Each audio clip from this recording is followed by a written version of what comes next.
অস্বীকার করবে দুনিয়া। কবি ছন্দের মাধ্যমে লিখছে দেখো,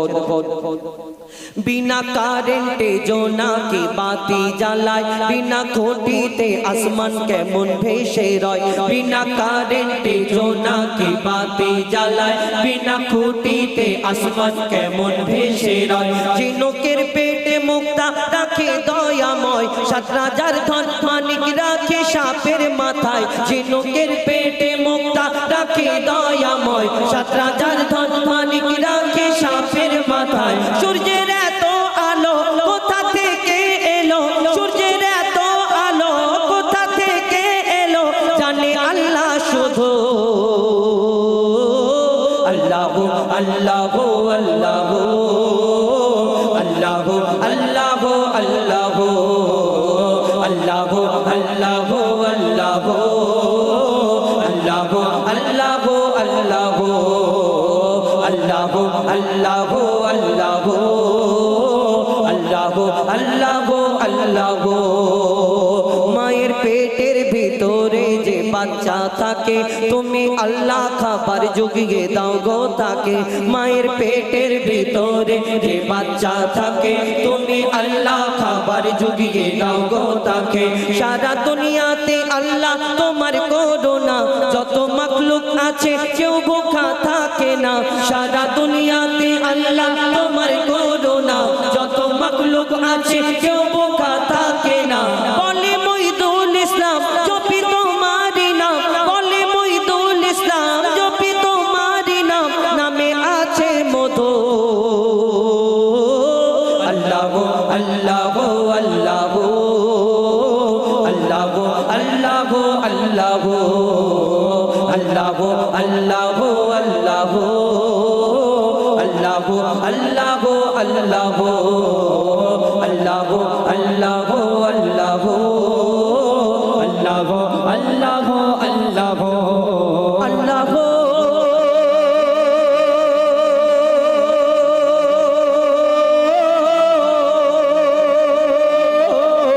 আল্লাহ